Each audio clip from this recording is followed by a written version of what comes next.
Hi fam, let's get one thing clear. Kenya's problem has never been lack of ideas. It's a graveyard of ideas. Listen to our president. 50 years after independence, if 40% of the people of Kenya are still living below the poverty line, there is something wrong with our development program. We must change it. There is something fundamentally dysfunctional about our development program and paradigm. Na ndio sababu hiyo nimesema tutabadilisha mambo. Nimesema ya kwamba tutakuwa na mpango mpya. Tumeendelea na ile mpango ya bottom up, tumeleta watu tumefikisha hapa. Sasa hiyo bottom up must give way to a new program ya kusukuma sasa Kenya isonge mbele. It is a continuation from bottom up, charging forward, transforming the nation and taking Kenya to economic freedom all the way to putting Kenya as a first world country. Tunatengeneza mpango mpya ya trillion 5. Sikizeni bwana. We are rolling out a 5 trillion shilling program because if we continue at the rate at which we have been continuing for the last 60 years, this country will continue to lag behind. Hatutaweza kufika mahali nchi zingine zimefika. We must change our planning. We must change our development model. And we must do new things in different ways for us to be able to get Kenya where we want to go. It is said madness is doing the same thing year and year, over and over again, and expecting different results. We are not mad people. We know what we want to do. We cannot continue doing these things the same way, in the same manner, and expecting that Kenya is going to change. Nyie mnanielewa? Aye, Mr. President. Seems like we are not short on ideas. Because first, it was the bottom-up economy. Remember the hustlers? Remember the wheelbarrow, Mr. President? Remember empowering the poor? This was your narratives. A narrative that sold so well politically. But economically, Mr. President, can we tell you the truth? The cost of living has gone up. Our taxes, Mr. President, including the housing levy and every other illegal levy, has made the cost of living go up. The taxes have gone up. Mr. President, the cost of living today has drawn so many people into the below poverty line. That means that the number of poverty has also risen up. Mr. President, you just mentioned it yourself.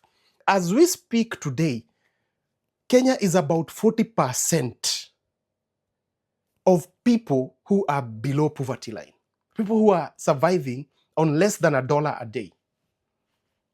This is data. It's so clear. This is not my own words. So, the narrative that was supposed to help the hustlers and empower the poor is the same idea that is making them struggle to put meals on their tables, Mr. President. So, it's not that we are short on ideas, as you're saying, Mr. President. There's something that is wrong right there. Your hustlers are still there, just down there, and they're still hustling, just a little bit harder. But now we are being told that we cannot continue doing things the same way we have been doing because it's madness. Fair point. But here's a plot twist. Who has been in charge of doing things that way? But now the hustler narrative is not going to sell. So we need to move into a new plan. Call it the 5 trillion shilling plan. New pillars, new language, new promises, but it's the same country. But let's be honest, Wadau. There's no single country that has failed because of its citizens thinking wrongly. That's not a recipe for failure. Recipe for failure, Wadau, is because institutions are weakened instead of being strengthened. It's because instead of punishing corruption, it's being tolerated like we do in Kenya. Corruption is highly, highly tolerated.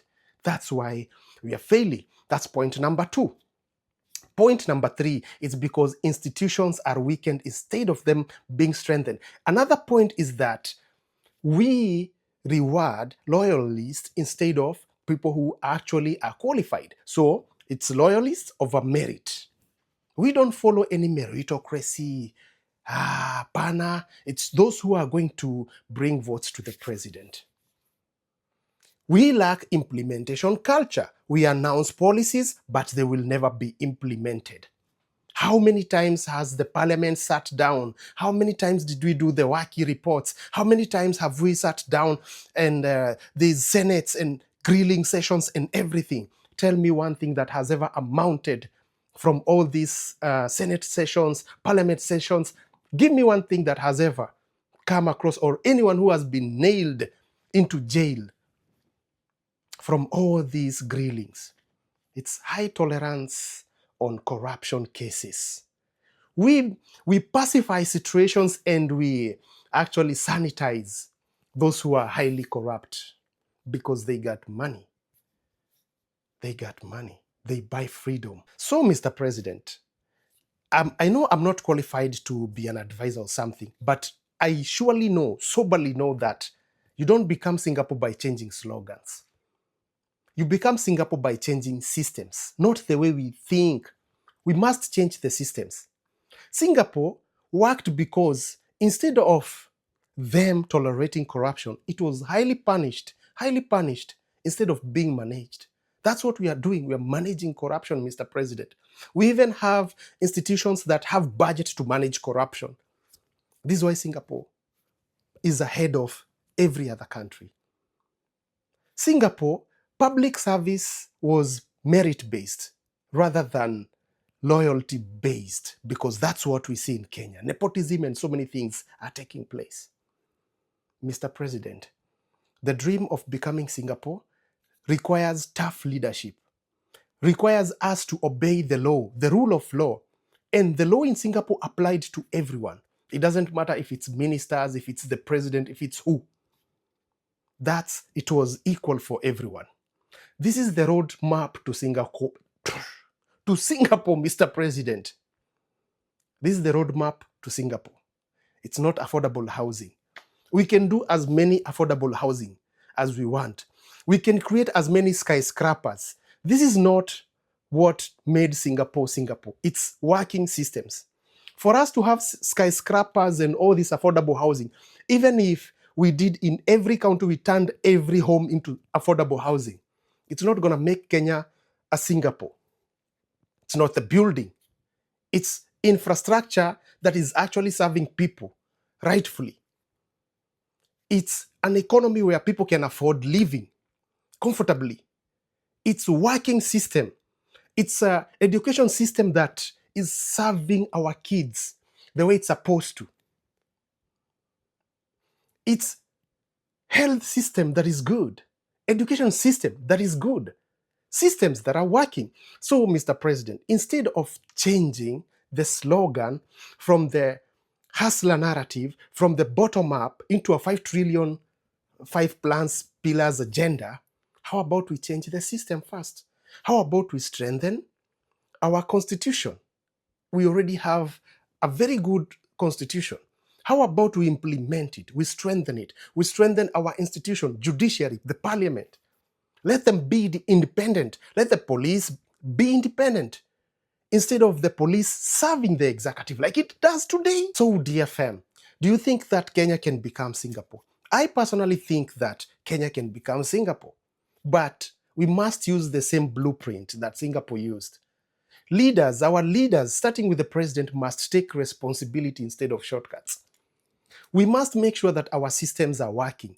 Discipline is of the high level. Corruption is crushed. Not changing shifts, changing narratives.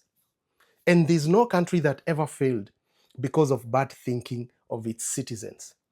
Countries fail because there's bad systems, there's corruption, and there's just leader like William Samoei Ruto, who wants to make new plans of other new plans and other new plans and blame its citizens for wrong thinking.